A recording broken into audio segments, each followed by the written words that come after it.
2020년을 시작하면서 우리 교회가 내가 여기 있나이다 라는 주제를 가지고 표어를 가지고 한 해를 시작하고 있습니다.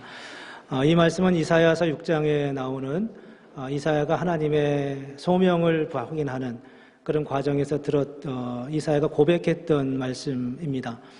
하나님의 존전을 보면서 자신의 죄를 발견하고 화로다 나여 죽게 되었도다 라는 자기의 죄성을 고백하고 난 다음에 주님께서 내가 누구를 보내며 누가 우리를 위하여 가겠느냐라는 음성을 들은 다음에 그 말씀에 이 이사야가 응답한 말입니다. 내가 여기 있나이다 나를 보내소서. 그때 말씀 전하면서도 그런 말씀을 드렸지만 하나님은 꼭 이사야를 지명해서 너 갈래? 이렇게 말하지 않고 그냥 대중을 향해서 공중에 떠 있는 그런 표현으로 누가 우리를 위하여 갈까라고 말씀하셨는데 이사야가 그 말씀을 자기에게 주시는 말씀으로 자기의 응답으로 잡아서 고백하는 것이 나와 있습니다. 우리는 끊임없이 이렇게 선포되는 하나님의 말씀을 보면서 그 말씀이 모두에게 들려지는 말씀이지만 그것이 특별히 내게 꽂히고 내게 들려지고 나를 위한 말씀으로 고백되는 것이 얼마나 중요한가 하는 것을 생각하게 됩니다. 이 표를 생각하면서 올 한 해 동안 우리가 개인적인 영적 성장에 좀 더 한 스텝씩 앞으로 나아갔으면 좋겠다는 그런 마음의 소원을 갖습니다.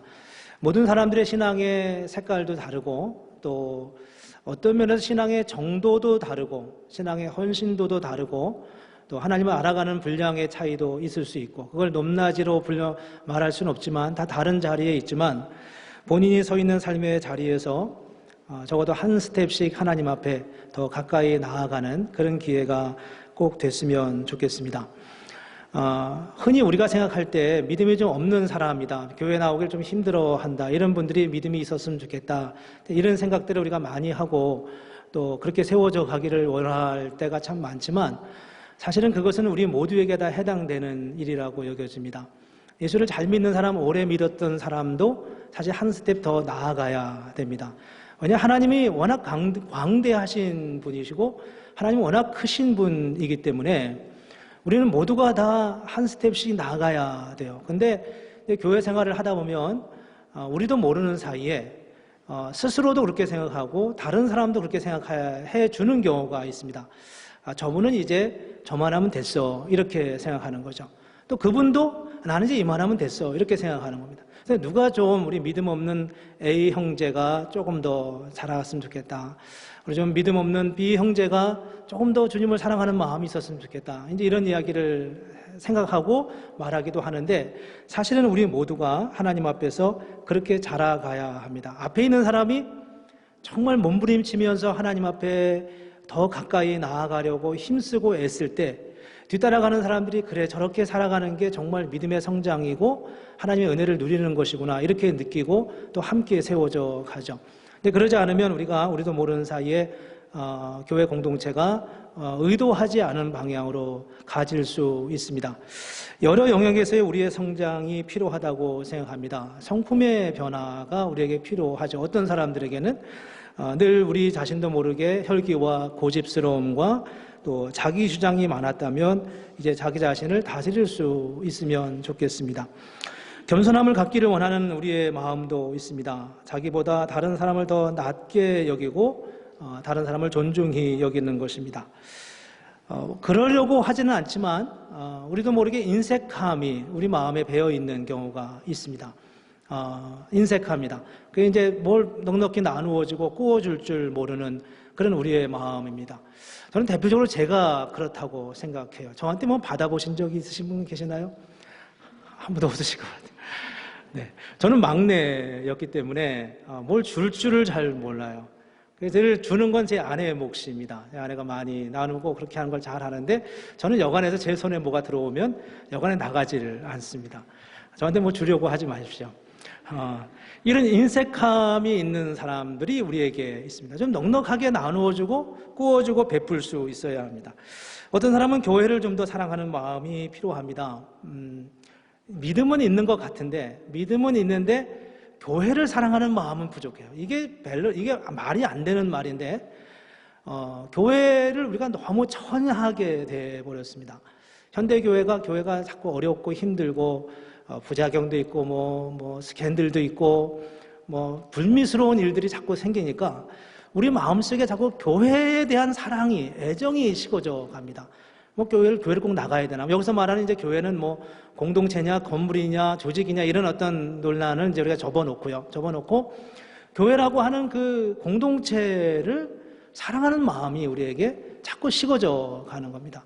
그게 마치 신앙의 성장을 위해서 교회가 이렇게 상처를 입어도 되는 것처럼, 그런 어떤 아주 잘못된 생각인데 마치 그게 옳은 생각인 것처럼 그렇게 바뀌어져 가는, 그게 교정될 기회를 잃어버리는 거예요. 그래서 한 번도 그게 옳지 않은 것이라는 어떤 메시지도 듣고 그런 깨달음도 있어야 되고, 또 그런 교회 공동체의 인식도 필요한데, 그런 교회라고 하는 그 그리스도의 몸된 교회, 그리스도의 몸인 교회로서의 교회 자체에 대한 소중한 마음, 이런 마음들을 우리가 회복할 필요가 있습니다. 특별히 리더가 될수록 교회를 사랑하는 마음이 필요하고, 물론 교회를 사랑한다는 말은 교회 안에 포함되어 있는 성도님들 한 사람 한 사람을 사랑하는 마음도 있고, 교회라고 하는 전체 그리스도와의 관계 안에서 교회를 사랑하는 마음도 우리에게 필요할 것입니다. 이제 이런 일들을 위해서 교회가 예배를 드리고, 또 성경 공부를 하고, 기도 모임을 갖고, 큐티를 격려하고, 또 구역 모임도 열심히 참여하도록 독려하면서 하나님을 좀 더 알아가도록, 우리의 어떤 변화의 찬스가 주어지도록, 그래서 우리도 모르는 사이에 우리의 인격이 바뀌고 교회 공동체가 정말 아름답고 건강하게 세워져 가는 그런 은혜가 우리 가운데 있기를 원합니다. 사실 저는 우리 교회만큼 건강한 교회도 별로 없다고 생각해요. 그렇지만 우리 교회가 달려갈 길은 이제까지 건강해진 것보다 훨씬 더 많이 달려가야 된다고 생각합니다. 정말 그리스도의 역사가 우리 가운데 있어서 저와 여러분의 마음속에, 그래, 샬롯스빌 한인교회, 그 교회는 정말 하나님이 사랑하시는 교회야, 하나님이 계신 교회야, 하나님이 임재하시는 교회야, 하나님이 그 교회의 주인이요, 이렇게 고백할 수 있는 그런 교회가 되었으면 좋겠습니다.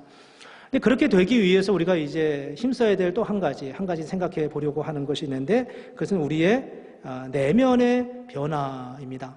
양심의 변화, 이렇게 사실 저는 이제 생각을 했는데, 양심의 변화 이렇게 하니까 양심이라는 표현이 어떻게 사용하느냐에 따라서 조금 다른 뉘앙스로 들릴 수 있을 것 같아서 일단 마음의 변화를 생각했으면 좋겠습니다. 우리가 예수를 믿으면서 굉장히 중요한 변화가 우리 안에 일어나는데, 그 변화가 바로 마음이 변화돼요. 양심이 바뀌어지는 것입니다. 우리가 의식한 경우도 있고 의식하지 못하는 경우도 있지만, 제가 한 구절을 예를 들어 보겠습니다. 에베소 2장 1절부터 3절에 보면 이런 말씀이 있습니다. 그는 허물과 죄로 죽었던 너희를 살리셨도다. 그때의 너희는 이 세상 풍조를 따랐고, 전에는 우리도, 이 바울을 이야기하죠. 우리도 다 그 가운데서 우리 육체의 욕심을 따라 지내며 본질상 진노의 자녀였다. 이런 고백을 이제 바울이 에베소 교회 성도들한테 하고 있습니다. 그때의 너희는, 에베소 교인들은 대부분 다 이방인들이었거든요. 그때의 너희는, 예수 믿기 전에 여러분들은 세상 풍조를 따라 살았습니다. 그리고 우리도, 바울 자신과 그 그룹들도, 우리도 다 그 가운데서 육체의 욕심을 따라 지내며 본질상 진노의 자녀였다. 이렇게 말합니다. 여러분, 예수를 믿기 전에 진노의 자녀이었습니다. 그렇게 인정하시나요? 인정하실 수도 있고 안 할 수도 있을 것 같아요. 우리가 이제 이 세상 풍조를 따랐다. 그러면 지금은 그렇게 뚜렷하게 변화된 삶을 살아가시나요? 저 표현은 에베소 교회 성도들이 저 말씀을 들으면서 바울의 저 표현 속에, 그래, 맞아요, 우리가 과거에는 저렇게 살았습니다. 세상 풍조를 따라 살았고 사실상 본질상 진노의 자녀였습니다 라고 고백할 거예요. 근데 문제는 그들이 예수를 믿기 전에도 그렇게 생각했냐는 겁니다. 예수 믿기 전에는 저렇게 생각하지 않았다는 겁니다. 그들이 그 죄 가운데 있었음에도 불구하고요. 죄 가운데 있었음에도 불구하고 전에는 그렇게 생각하지 않았어요. 근데 예수를 믿고 나니까, 이제 예수를 믿고 하나님의 자녀가 되고 나서 지나온 세월을 돌아보니까 그때의 삶이 내 삶이 그랬다. 이게 지금 바울의 고백이고 에베소 교회 성도들이 고백하는 고백이거든요. 이 말씀은 사람들이 예수를 믿기 전에 이렇게 생각했다는 것이 아니라 믿은 후에 일어나는 생각의 변화입니다. 그래서 우리가 예수를 믿을 때 일어나는 굉장히 중요한 변화 중에 하나는 예수를 믿으면서 생기는 우리의 기쁨이 있어요. 정말 기쁘죠. 내가 죄 용서받았다는 것에 기쁨과 감격이 있는데, 근데 그것만이 아니라 예수를 믿는다는 것 때문에 우리는 굉장히 예수를 믿으면서 생기는 마음의 가책과 양심의 찔림들이 우리 안에 굉장히 많아질 수 있어요. 그래서 어떤 사람들은 예수를 믿고 난 다음에 예수 믿으면 기쁘다고 말해서 열심히 믿었는데 이렇게 마음이 괴로울 수 없다, 이런 고백을 하는 분들이 있어요. 사실 대부분의 사람들은 그런 고백들을, 경험들을 한두 번씩 해보셨을 거라고 생각해요. 그럼 왜 그럴까? 예수를 믿으면서 우리의 죽었던 양심이 살아나는 거예요. 옛날에는 그것이 죄라고 생각하지 않았는데 예수를 믿고 나니까 그게 죄로 인식이 되는 겁니다. 옛날에는 그 정도는 아무 일도 아니라고 생각했는데 지금은 그것 때문에 내 마음의 양심의 가책을 느끼고 마음이 불편하고 아주 괴로워서 어쩔 줄 몰라 하는 그런 과정들을 우리가 경험할 때가 있어요. 그건 뭐냐 하면 죽었던 양심이 예수를 믿으면서 새로워지고 살아나는 그런 역사가 일어나기 때문에 우리가 경험하는 그런 일들이라는 겁니다. 이게 이제 오늘 본문을 이해하는데 굉장히 중요한 기초라고 생각해요. 이제 그런 과정에서 우리가 오늘 본문 17절 말씀을 보면 이렇게 말씀합니다. 그러므로 내가 이것을 말하며 주 안에서 증언하노니 이제부터 너희는 이방인이 그 마음에 허망한 것으로 행한 같이 행하지 말라 그랬습니다. 이방인이 그 마음에 허망한 것으로 행한 같이 행하지 말라. 근데 이 말씀을 보면서 이방인처럼 살지 말라 이렇게 말씀합니다. 근데 사실 에베소 성도들이 이방인이었잖아요. 이방인이었고 이제 예수를 믿으면서 저기서 말하는 이방인은 뭐 민족적인 이방인이 아니라 인종적인 이방인이 아니라 예수를 안 믿는 사람이라는 의미로 쓰여졌는데, 이방인이 그 마음에 허망한 것으로 행한 같이 과거의 삶으로 그렇게 살지 말고 이제는 그리스도께로 돌아오라라고 지금 말씀하고 있습니다. 근데 이 말씀이 우리에게 두 가지 질문을 던지게 됩니다. 그 질문은 뭐냐 하면 저 사람들이 예수를 믿은 다음에도 똑같이 살았구나 이런 생각을 하게 됩니다. 예수를 믿은 다음에도 삶의 변화가 별로 없었구나 이런 느낌을 갖게 하는 말씀이고요. 또 하나는 예수를 믿은 다음에 우리가 열심히 살아야 된다면 나 예수 믿기 전에도 열심히 살려고 했는데 이런 생각을 우리가 할 수 있어요. 그래서 이게 이제 어떤 말씀인가 이제 이런 생각을 우리가 하게 됩니다. 예수를 믿으면 어느 정도는 우리가 저절로 하나님을 닮아가는 삶을 살아간다고 우리는 배우고 있습니다. 우리 안에 성령이 내주하셔서 그 성령을 통해 우리의 삶을 새롭게 바꿔줘 가는 거죠. 그래서 교회에서 서로 사랑하십시오 이렇게 말하면 강요하지 말라 이렇게 말하시는 때가 있어요. 내가 사랑할 만하면 한다 이렇게. 사랑이 안 생기니까 못하는 거지 이러죠. 성가대 좀 한번 해보시겠어요? 내가 때가 되면 할 거라고. 감동 없이 어떻게 하냐 이렇게 말하는 분들이 있습니다. 술 이야기를 하면 또 좀 곤란하겠지만 술 이야기 그게 꼭 율법이 그게 꼭 하나님의 법이냐 이런 말씀을 하는 경우도 있고요. 우리가 어떤 이야기를 하면 그걸 강요한다고 생각하는 거예요. 율법적이다 이렇게 이해를 해요. 근데 오늘 본문에는 이렇게 말씀하거든요. 너희는 이제부터 이방인이 그 마음에 허망한 것으로 행한 같이 행하지 말라. 이렇게 말씀하고 있는 거예요. 이게 어떤 상황에서 지금 말씀하고 있는 건가 하는 것입니다. 저 사람들이 아직도 예수를 믿은 다음에 안 변한 거예요. 여전히 세상의 풍습을 따라 살아가고 있는 거죠. 그래서 믿음으로 삽시다. 우리 더 열심히 섬깁시다. 사랑합시다. 그러면 내 마음에 감동이 있으면 내가 하겠다. 이렇게 말하는 불신자의 노력과 우리의 노력의 차이가 어떤 차이가 있는가 하는 것입니다. 여기 이제 18절 말씀 우리가 조금 더 보면 좋겠습니다. 18절에 보면 이렇게 말씀합니다. 그들의 총명이 이제 안 믿는 사람들입니다. 우리가 불신자를 너무 이렇게 뭐 나쁘게 본다 그런 의미는 아닙니다. 그들의 총명이 어두워지고 그들 가운데 있는 무지함과 그들의 마음이 굳어짐으로 말미암아 하나님의 생명에서 떠나 있다 이렇게 말씀합니다. 우리가 예수를 믿고 우리 이야기입니다. 우리가 예수를 믿기 전과 예수를 믿은 후의 상태가 바뀐 게 있는데 그 바뀐 게 뭐냐 하면 우리의 굳어진 마음이 이제는 깨어 있게 되는 겁니다.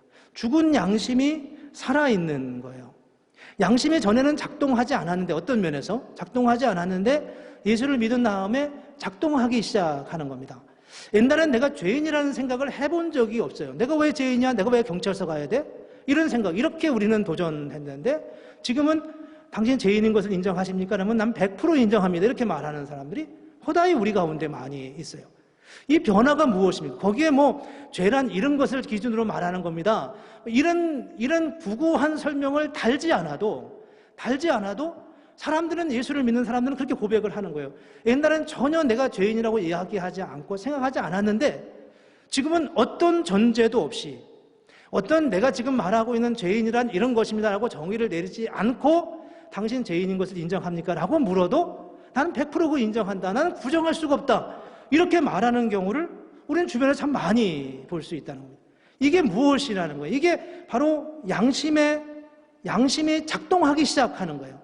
양심이 내 마음의 기준이 되어서 그 기준이 된 그 양심 앞에서 내 마음이 움직여지기 시작하고 스스로 내가 내 기준이 되어서 내가 죄인임을 인정하는데 아무런 불편함이나 아무런 거리낌이 없는 그런 삶, 그런 고백이 가능하게 되는 거죠. 이게 이제 굉장히 예수를 믿기 이전과 믿은 후에 굉장히 큰 차이라는 겁니다. 오늘 본문의 말씀은 바로 그것을 전제하는 말씀이에요. 오늘 본문에 이렇게 말씀하셨잖아요. 이제부터 너희는 이방인이 그 마음에 허망한 것으로 행한 같이 행하지 말라. 여전히 그렇게 살아가고 있어요. 근데 그 말씀을 들으면서 마음에 찔림을 받고 그렇게 살아야 되겠다고 생각하게 되는 거죠. 시골에서 농사를 지을 때 밭을 갈죠. 씨를 뿌리기 전에 밭을 갈고 땅이 솟아지고 뒤엎어집니다. 풀도 나고 잔풀이 막 나면 그것을 뒤엎어서 풀을 다 죽이고 거기에 씨를 뿌리면 씨가 잘 뿌리 내릴 수 있도록 합니다. 근데 그 씨가 그 밭이 농사를 짓고서 이제 가을 농사를 지은 다음에 한 6개월 정도 지나서 봄에 농사를 지으려고 보면은 그 땅을 가만 내버려두면 그게 점점점 더 딱딱해져요. 근데 거기다 씨를 뿌리면 절대 그 씨는 밑으로 뿌리를 내릴 수가 없습니다. 반드시 그 땅을 한번 뒤엎어야 돼요. 이 엎는 것을 이제 기경한다 그러죠. 그래서 호세아서 10장 12절에 보면은 이런 표현이 있습니다. 너희는 자기를 위하여 공의를 심고 인애를 거두라. 너희 묵은 땅을 기경하라. 지금이 곧 여호와를 찾을 때니 마침내 여호와께서 오사 공의를 비처럼 너희에게 내리시리라. 너희 묵은 땅, 굳어진 너희 땅을 기경하라, 파헤쳐라.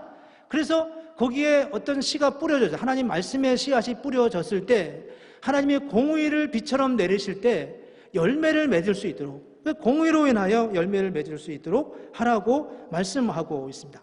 이 말씀은 오늘 우리 본문에 맞추어 보면 그건 굳어져 있는 우리의 양심을 다시 파헤쳐서 새롭게 하나님 말씀 앞에서 민감하게 그 말씀을 받아들이고 흡수할 수 있는 그런 마음을 준비하라고 하는 것입니다. 말씀의 씨앗이 떨어졌을 때 그 말씀이 열매를 맺고 그 말씀이 우리의 삶을 새롭게 바꾸시는 하나님의 은혜의 역사가 일어나기 위해서는 우리의 마음이 기경되어야 한다는 거예요. 마음의 밭이 갈아엎어져야 된다는 거죠. 우리가 예수를 믿을 때 우리의 양심이 살아나는 겁니다. 생명을 얻으면서 양심도 함께 살아나는 거예요. 그래서 양심이 작동하기 시작하고 양심의 가책을 느끼고 양심이 살아있으므로 우리가 무엇인가를 움직여가는 그런 일들이 일어나게 된다는 겁니다. 그런데 오늘 본문은 우리의 양심이, 우리의 마음이 살았어요. 살았는데 기경되지 않았다는 겁니다. 살았는데 기경되지 않은 거예요. 우리의 마음이 예수를 믿으면서 뭔가 움직임이 있고 새로운 활력이 생기기 시작하는데 근데 변화는 일어나잖아요. 우리도 모르는 사이에 그 후에 조금씩 딱딱해져가게 굳어져가는 땅의 표면들을 느끼기 때문에 그렇습니다. 작은 씨앗들을 던졌을 때 그 씨앗이 밑으로 뿌리를 내릴 수가 없게 되는 거죠. 우리가 예수를 믿고 구원을 받는 것은 노력해서 되는 게 절대 아닙니다. 그러나 예수를 믿고 난 다음에 우리 안에 생명이 들어와 있어요. 그리고 그 생명이 아직은 힘이 없어요. 그 힘이 없는 생명이 우리에게, 생명이 힘이 없는 게 아니라 생명이 작동할 힘을 갖지 못하는 거예요. 그럴 때 우리에게 점차적으로 우리가 하나님의 그리스도의 은혜 앞으로 나아가기 위해서는 우리의 마음에 있는 양심이, 생명이 작동할 수 있도록 우리가 함께 그 앞에 순종해야 한다는 것입니다. 사람들이 이제 수술을 병원에 있으면 병원에 수술을 하고 이제 드라마에서 그런 얘기 많이 나오는 것 같아요. 이렇게 잘 안 깨어나가지고 위기의식을 갖고 정말 사느냐 죽느냐 생사의 기로에 있으면서 가족들이 정말 안타까워하고 초조해할 때 그때 그 옆에서 의사 선생님이 다가가서 혹은 딸이나 아들이 혹은 배우자가 가가지고 그의 손가락을 움직이면서 제발 좀 일어나 보라고, 내 소리가 들으면 손가락을 좀 움직여 보라고 그러잖아요. 내 소리가 들으면 그때 이제 작은 움직임을 느낄 때 그때 갖는 그 소망은 너무 놀라운 소망인 거예요. 정말 생명이 있구나 이렇게 느끼는 거죠. 그러면서 이제 생명이 조금씩 돌아오고 생명의 힘을 느낄 때 그러고 하여금 한 걸음 한 걸음 더 가게 해보고 또 일어나서 걷게 훈련하고 그러면서 더 역동적인 하나님의 역동적인 삶의 힘을 얻을 수 있도록 그렇게 가는 겁니다. 오늘 본문은 하나님께서 우리에게 생명을 주셨습니다.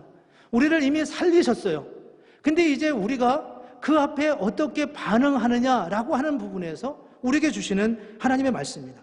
생명이 있다고 하는 말은 움직일 수 있다는 거잖아요. 움직일 수 있을 때 우리는 하나님의 부르심 앞에서 응답하는 거라는 겁니다. 우리가 어떻게 하나님 앞에 살아야 하겠습니까? 오늘 17절 말씀은 그런 맥락에서 오늘 우리에게 주시는 말씀입니다. 이제부터 너희는 이방인이 그 마음에 험한 것으로 행한 같이 행하지 말라라고 말씀하고 있습니다.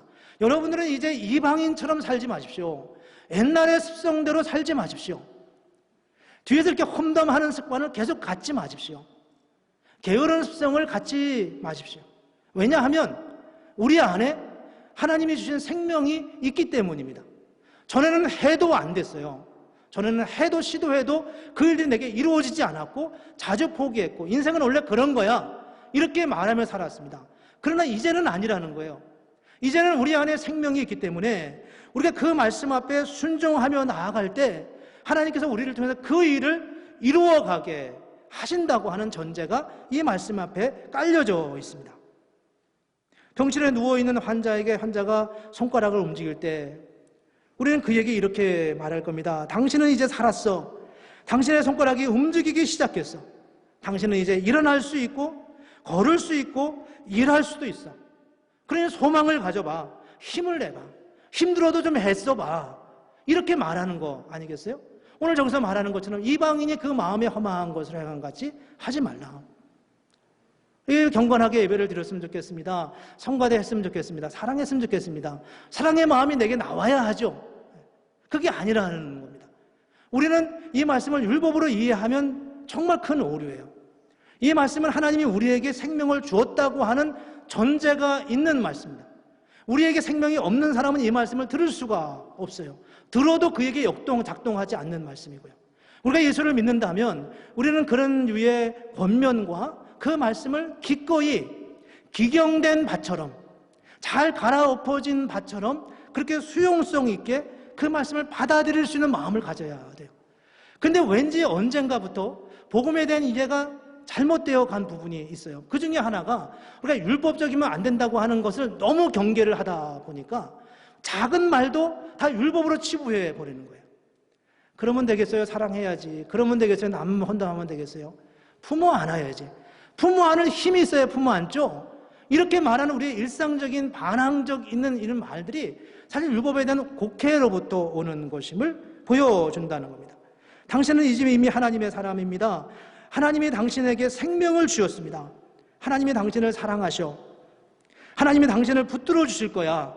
그러니 염려하지 마. 그러니 이제 일어나 봐. 용기를 가져봐. 한번 사랑하려고 시도해봐. 당신 자신의 상처만 보려고 하지 마. 내 안에 있는 상처가 아무리 많아서 내가 먼저 치유를 받아야지라고 말하지만 그 치유 잠깐 내려놓고 마음에 상처가 있지만 내가 정말 불을 쏟아냈듯이 독한 말을 쏟아내고 싶은 마음이 있어도 그래도 그거 누르고 내가 당신을 정말 사랑합니다. 내가 주님의 이름으로 당신을 사랑합니다. 라고 말해보라는 거예요. 그러면 우리 안에 있는 상처와 아픔들이 어느덧 다 사라져버리고 주님께서 저와 여러분 가운데 일하시는 놀라운 하나님의 역사가 일어난다고 하는 것이에요. 얼마 전에 어떤 분이 저에게 오셔서 그런 간증을 주셨습니다. 이렇게 정말 우리가 내려놓는 게 너무 힘들다. 다른 사람과의 관계에서도 그렇고요. 또 때로는 부부관계, 부부 안에서도 이렇게 자존심을 내려놓는 게 정말 힘든 것 같다. 그 아무것도 아닌데 그 알량한 작은 자존심을 지키기 위해서 정말 너무 힘들고 어려운데 어느 순간 그 자존심을 내려놓는 순간 정말 날아갈 것 같았다고 하는 그 고백을, 그때 그분이 손 모션을 안 취한 것 같은데 제 느낌에 거의 손을 이렇게 하는 것 같은 느낌을 들 만큼 그분의 언어 속에 담겨져 있는 느낌이 지금도 제 마음에 확 다가오는 것 같아요. 그 감격은 이루 말할 수가 없는 거예요. 이미 하나님은 우리에게 그 생명의 역사를 주셨다는 겁니다. 그게 바로 복음 아니겠어요? 그게 바로 예수께서 우리를 위해 죽으셨다는 것입니다. 근데 우리가 성경은 많이 알지만, 현대교회가 성경을 많이 어떤 면에서 알고 있지만 이 단계를 뛰어넘지 못하는 것 같아요. 현대교회가 가장 어려운 부분이 바로 이 부분인 것 같습니다. 뭘 좀 하라고 하면은, 뭘 좀 합시다라고 하면 내 마음에 움직임이 있어요. 감동이 있어야 하지 않냐고 말합니다. 나에게 감동을 달라고 말합니다. 근데 그 감동은 사실 그렇게 얻는 게 아니라 우리가 주님 앞에 순종해 갈 때 감동이 있는 거예요. 성경의 모든 맥락을 보면 거의 대부분은 다 순종을 통해서 하나님이 일하셨어요. 물론 어떤 환자는 죽은 환자는 그냥 죽은데 그냥 살리시는 경우도 있긴 하지만 많은 경우는 하나님께서 감동이기 전에 순종을 통해서 줬어요. 몇 가지만 한번 생각해 보죠. 요한복음 2장에 보면은 가나 혼인잔치의 자리에서 포도주가 떨어졌는데 예수님께서 하인들에게 물을 갖다가 연회장에 갖다 주라고 말하지 않습니까? 그건 무엇을 말하냐? 그 물은 바로 밖에서 들어올 때 손과 발을 씻는 그런 독에 있는 물입니다. 그 물을 갖다 주라는 거예요. 어떻게 그걸 갖다 줄 수 있겠어요? 그러나 하인들이었기 때문에, 그들은 하인이라고 하는 자기 아이덴티티가 있었기 때문에 그 일을 할 수 있어요. 그 사람은 언제나 죽으면 죽을 수 있는 사람들이었으니까. 근데 놀랍게도 그게 연회장의 입에 닿는 순간 연회장은 그것이 포도주로 바뀐 것을 맛보게 됩니다. 하인이 찍어 먹어보고 갖다 준 게 아니라는 거예요. 먼저 순종하니까, 생명의 위협을 느끼면서도 순종하니까 그 안에 하나님의 역사가 일어난 것입니다. 아람 장수 나하만이 요단강에서 7번 몸을 씻으라고 할 때도 동일한 상황 아니었습니까? 우리나라에는 더 좋은 강들이 얼마나 많은데 나로 하여금 거기 가서 그 더러운 물에서 몸을 씻으라고 하냐고요. 근데 7번 몸을 담그고 나오자 그의 몸이, 문둥병, 나병 걸렸던 그의 몸이 어린 나이의 살처럼 바뀌었다. 그렇게 말씀하고 있습니다. 다니엘의 세 친구가 용광로가 아니고요. 풀무불 속에 들어가는 그런 일도 역시 마찬가지이고요. 이제부터 너희는 이방인이 그 마음에 허망한 것으로 행한 같이 하지 말라. 이 말씀은 에베소 교회 성도들과 바울 사이에 공감대가 있는 거예요. 우리는 이미 그리스도의 생명을 가진 사람들이다. 우리 안에는 이제 그 생명이 역동적으로 역사하면 되는 것이라고 말씀합니다. 거기에 우리의 필요는 그 말씀에 순종하는 것입니다. 오늘 4장 18절에 보면은 그들 가운데 있는 무지함과 그들의 마음이 굳어짐으로 말미암아 하나님의 생명에서 떠나 있다라고 말씀합니다. 굳어진 마음을 기경해야 하는 거예요. 우리의 마음을 자꾸 밭을 갈아야 되는 겁니다.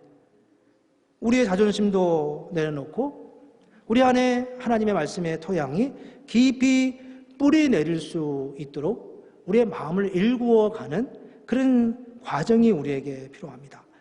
어떻게 그렇게 할 수 있겠습니까? 어떻게 우리의 마음을 기경할 수 있을까요? 어떻게 우리의 마음을 새롭게 할 수 있겠습니까? 우리는 그 일들을 위해서 옛사람을 벗어버리라고 말씀하고 있습니다. 22절에 보면요. 애 자를 벗어버리는 것입니다. 자기를 부정하는 거죠. 내가 옳다고 생각했던 것, 내가 좋아하던 것, 내가 바라보던 것, 이 모든 것을 다 부정할 때 비로소 우리는 우리의 마음이 기경되는 것을 볼 수 있습니다.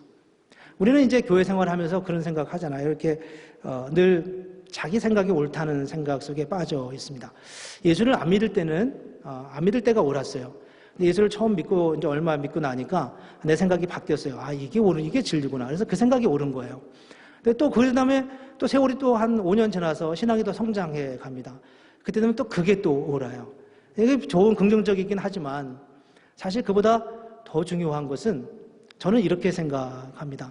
내가 생각하는 게 다 내가 자기 자신을 부정하는 그 순간만 우리는 옳다고 생각해요. 이게 아니구나. 내가 목사임에도 불구하고 이 생각이 옳은 줄 알았는데 이게 아니었구나라고 하는 것을 깨닫는 그 순간만 우리는 가장 옳은 하나님 앞에 서 있는 때라고 생각해요. 자기를 부정하는 거죠. 그리고 새 사람을 입는 것입니다. 하나님을 따라 24절에 보면 의와 진리의 거룩함으로 지으심을 받은 새 사람을 입으라고 주님의 말씀 앞에서 우리 자신을 내어놓고 주의 말씀으로 우리를 새롭게 하는 하나님의 역사를 바라보는 것입니다. 어느덧 내 모습은 다 사라져 버립니다. 내 자존심도 사라지고 내가 중요하게 여기던 것들도 다 내려놓습니다. 내가 그렇게 강조하고 주장하던 것도 다 내려놔요. 내가 나를 볼 때 흐물흐물해지는 마치 뼈 없는 인간처럼 그렇게 무너져 버리는 나의 모습을 느끼게 됩니다. 저도 그런 경험을 몇 번 했어요. 어떻게 목회를 해야 되는 거야? 내가 중요하다고 생각했던 것들이 다 없어져 버려요. 그렇게 말하지 말라고 하고 그게 아니라고 말하는 순간 나의 형체가 없어지는 것 같은 느낌을 갖습니다. 그렇게 흐물흐물해져 가고 그렇게 아무런 흔적도 없어져 갈 때 그 속에서 하나님께서 예수님께서 비로소 내 안에서 새로운 생명의 싹을 틔워져 가고 그 안에서 하나님의 역사를 이루어가는 새로운 인격이 만들어져 가는 것을 볼 때가 있습니다. 그래서 그제서야 비로소 사람들이 목사의 말에 귀를 기울이는 경우를 저는 몇 번 경험한 기억이 있습니다. 저는 오늘 이 말씀을 전하면서 성도님들과 함께 이 결단의 시간을 우리가 가졌으면 좋겠습니다. 그것은 부드러운 마음을 갖는 것입니다. 거친 마음을 내려놓으십시오. 그것은 절대로 하나님이 주신 마음이 아니기 때문입니다. 우리는 하나님의 자녀로서 절대로 어떤 한순간에도 강한 마음을 갖는 것은 옳지 않습니다. 어떤 순간에도 어떤 상황에서도 절대로 강팍한 마음을 품어서는 안 됩니다. 우리 안에 강팍한 마음이 있는 순간 우리는 더 이상 그리스도인이 아니며 우리 공동체는 그리스도의 공동체라고 말할 수 없기 때문입니다. 교회는 굳어진 마음을 깨어뜨리는 공동체입니다. 굳어진 마음이 깨지지 않으면 그건 교회일 수 없는 거예요. 우리 안에서 깨어지는 경험이 없으면 우리 안에서 내가 그게 중요하다고 생각했는데 중요한 게 아니네요. 난 그게 정말 필요하다고 생각했는데 필요한 게 아니네요. 나는 교회는 이뤄야 된다고 생각했는데 꼭 그것만은 아닌 것 같네요. 이런 고백이 우리에게서 나와야 된다는 거예요. 그러면 교회가 허물어질 것 같지만 사실 그런 고백을 통해서 하나님이 당신의 역사를 이루어 가십니다. 물론 굳어진 마음이 깨어지려면 시간이 필요할 수 있습니다. 굳어진 마음이 깨어지는 데는 진통도 있습니다. 그리고 그 과정에서 때로 피차 상처를 주기도 하고 상처를 받기도 합니다. 원하지 않는 오해가 생길 수도 있습니다. 그러나 결과는 깨어져야 한다는 거예요. 굳어진 마음을 일주일, 한 달, 1년 이상 가지고 있으면 우리는 더 이상 하나님의 사람일 수 없습니다. 그런 사람은 주님의 교회를 허무는 사람일 것입니다. 그런 사람은 하나님의 마음을 아프게 하는 겁니다. 절대로 그래서는 안 되고 또 돌아서야 합니다. 혹시 지금 마음을 돌이키지 못하고 있는 부분이 있다면, 혹시 아직도 용서하지 못하는 부분이 있다면, 혹은 아직도 내 생각을 내려놓지 못하는 부분이 있다면, 그리고 여전히 내 생각이 옳다고 생각되고, 무엇을 생각하면, 어떤 상황을 생각하면, 어떤 상황에 직면하면 그건 내가 포기할 수 없어 라고 하는 부분이 내 안에 있다면 우리는 그거조차도 주님 앞에 내려놓을 수 있어야 합니다. 교회는 주님이 책임져 주시는 것이고 우리의 인생조차도 하나님의 손에 달려 있기 때문입니다. 우리의 마음을 기경하고 주의 말씀을 받아들일 때, 우리가 모든 것을 다 내려놓을 때 주님께서 비로소 그때 우리를 통해서 당신의 역사를 이루어 가시고 행하시는 역사입니다. 제가 이 말씀을 준비하면서 정말 진지하게, 정말 하나님 앞에 두려운 마음으로, 정말 간절하게, 간곡하게 부탁드리고 싶다, 그런 마음이 제 안에 있었습니다. 저 역시 같은 이 말씀을 제 마음에 받고 여러분에게도 그런 은혜가 있기를 원하고, 그래서 우리 교회가 정말 하나님이 원하시는 아주 아름다운 교회로 적어도 올 한 해 동안 한 스텝 더 나아갈 수 있으면 좋겠습니다.